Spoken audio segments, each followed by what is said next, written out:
Joining us now from the Mediterranean Sea is activist Yaseen Beinjelloun, who's with the global Flotilla. Yaseen, thank you for talking to us. Yaseen, talk us through how all of this unfolded. Where were you at the time of your boat being intercepted? Yes, thank you for having me, and thank you for echoing all our voice. This is what we need today. Not enough people are talking about this global Flotilla. This is the largest peaceful, non-violent flotilla, humanitarian flotilla to Palestine. We have over 70 boats sailing to Palestine. And last night, as you mentioned, we witnessed a snapshot of Israel's year-long campaign of slaughter, of dehumanization, of starvation of the Palestinian people. We witnessed just a snapshot of that on the Mediterranean Sea when they abducted and kidnapped 160 of my comrades here on the Mediterranean Sea. They came onto our boats. They destroyed our engines. They destroyed our sails. They prevented our comrades to continue to sail when we know that there is a major storm forecasted coming tomorrow. This is unprecedented. 1,050 kilometers from Palestine. They're doing this in the middle of the Mediterranean. Where is Europe? Where are the leaders of the world? Why are we not talking about this more? I am bewildered by the violence that we've been witnessing for the past 3 years in Palestine, and yet it's continuing here with innocent civilians, with us that are just trying to bring aid to Palestine. Right, I have no words, and I thank you. Yeah. And Yaseen, how can you talked about the treatment of the Israelis there when they intercepted this flotilla. What were you met with exactly? How did it actually unfold? Where were you? What were you doing when it happened?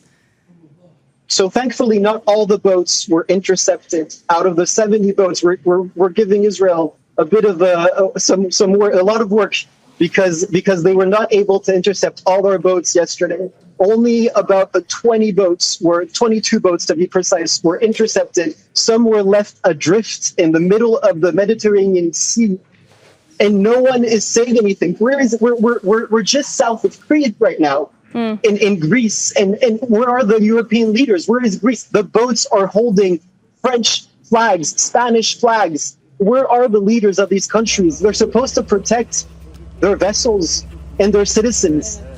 Do you know at the moment, Yaseen, what's happened to the people that were on the boats? You said around 22 boats intercepted there. What's happened to all of the crew that was on there? So I am able to speak to you right now because every one of our boats is equipped with the satellite internet system and cameras. The first thing Israel does when they step on our boats is they destroy the cameras and they destroy our satellite and communication systems. So we have no way to know where our comrades are right now. Some of them are with Israel on a military vessel. That's what Israel has said. We've heard that they may be dropped on a random beach in Crete somewhere without any means of communication. What is happening? How can this happen in 2026? I did not think I would be witnessing this. Yesterday, 2 women were killed in Palestine. They were run over by a settler.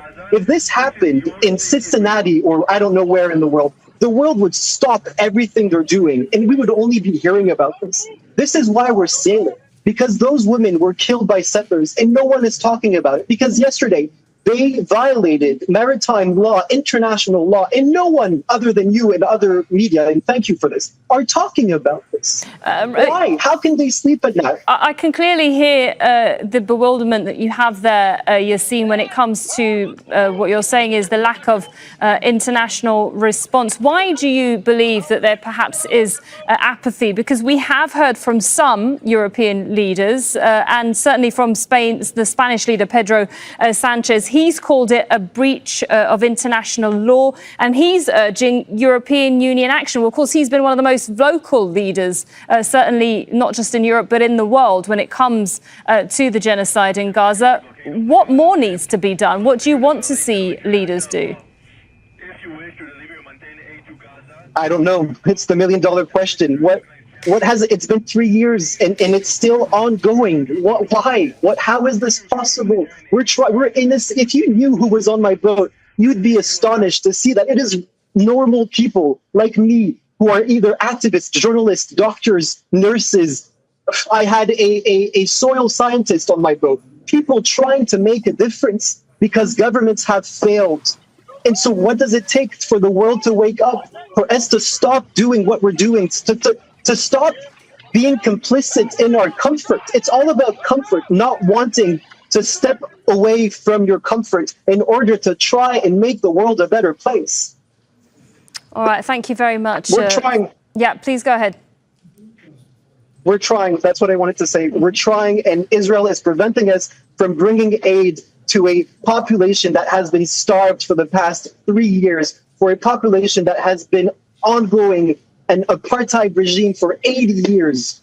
Nothing has been able, and we thought maybe this flotilla could change something. Maybe if people like yourself and everyone who's listening could go on the streets, could protest, could boycott, could call the representatives. That's what we need. We need you to call your representatives to make sure that things can change, that the flotilla has a safe passage to Palestine, and that hopefully we could make justice in this world, more justice. All right, thank you very much for speaking to us. Yassin Bendjelloun there with a message for more justice, speaking to us from the global Samud flotilla on the Mediterranean Sea. Thank you.